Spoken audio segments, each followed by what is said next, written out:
নমস্কার বন্ধুরা, আজকে আপনাদের দেখাবো এগ ফ্রাইড রাইস বানানোর পদ্ধতি বা হোটেল বা রেস্টুরেন্টে কীভাবে এগ ফ্রাইড রাইস বানানো হয় তার পদ্ধতি। তো প্রথমে দেখতে পাচ্ছি আমি কড়াইটার মধ্যে কিন্তু ওয়েল নিয়ে নিলাম।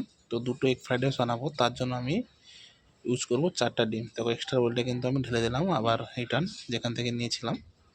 তো দুটো এগ ফ্রাইড রাইস বানানোর জন্য আমি 4টা ডিম ইউজ করব।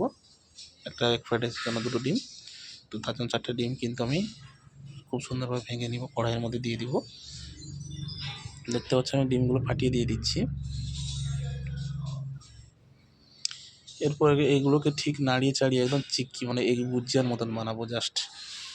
আর এই এগ ফ্রাইড রাইসটা খেতে খুব সুন্দর লাগে কিন্তু।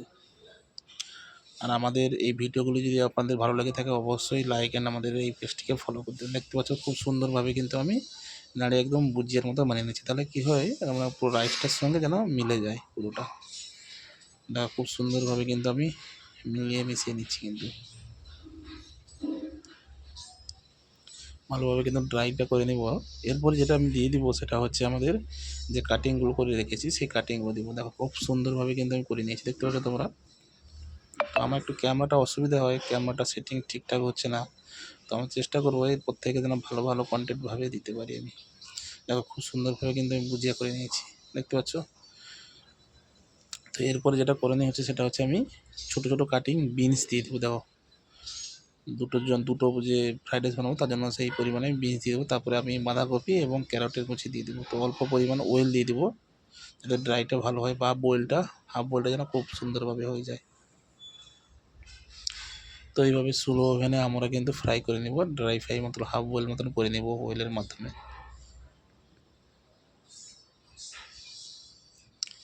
খুব সুন্দরভাবে কিন্তু স্লো ওভেনে কিন্তু আমি ফ্রাই করে নিচ্ছি।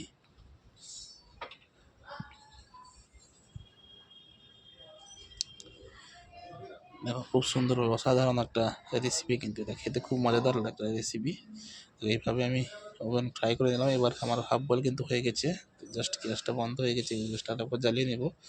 এরপর আমি দিয়ে দিব এর মধ্যে রাইস কিন্তু দিয়ে দিব, যে আমি বাসমতি চালের যে রাইসটা বোল করে রেখেছি ফ্রাইড রাইস ইউজ করার জন্য, সেই চালটা কিন্তু এর মধ্যে দিয়ে দিব। দেখো দুটো ফ্রাইড রাইসের জন্য আমি দুটো লাডার একটু কম করে দিয়ে দিব রাইস, মানে দুটো ফুল লাডার দিব আর একটু অল্প করে রাইস দেবো, যেন পরিমাণটা কোয়ান্টিটিটা ঠিক থাকে। দেখো আমি কিন্তু রাইস দিয়ে দিচ্ছি, এটাকে আবার খুব ভালোভাবে মিশিয়ে দিব স্লো ওভেনে, একদম স্লো ওভেনে মিশাবো। তো এরপরে যেটা করণীয় সেটা হচ্ছে আমি মশলা দিব। ব্ল্যাক পেপার দিয়ে দিলাম, হোয়াইট পেপার দিয়ে দিলাম, একটু চিনি দিয়ে দিব, পরিমাণ মতো নুন দিয়ে দিব, এবং একটু দিয়ে দিব অ্যারোমেটিক পাউডার দিয়ে দিব।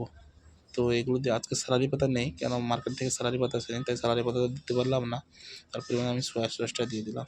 তো এটাকে ওভেনটা একটু মিডিয়ামে রেখে এটাকে একটু ভালোভাবে ড্রাই ফ্রাই করে দিই। যেরকম ফ্রাই করবে সেরকম খেতে কিন্তু মজাদার হবে একটা। দেখো খুব সুন্দরভাবে কিন্তু আমি ফ্রাই করে নিচ্ছি কিন্তু স্লো ওভেনে রেখে। যতটা ড্রাই ফ্রাই করবে ততটা খেতে মজাদার একটা লাগবে। আর ব্ল্যাক পেপার দিলে কী হয় বলো তো, হালকা টক মিষ্টি মিষ্টি মানে ঝাল ঝাল লাগে, তো সেই জন্য ভালো লাগে খেতে। দেখো আমি একটু চেক করে নেব নুনটা ঠিক আছে কি না।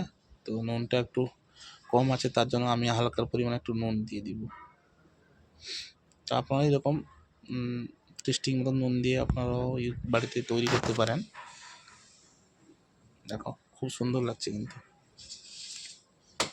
আমাদের কিন্তু egg fried rice already ready. তো এবার আমি পিক আপ করবো কাস্টমারের জন্য। Thank you, by.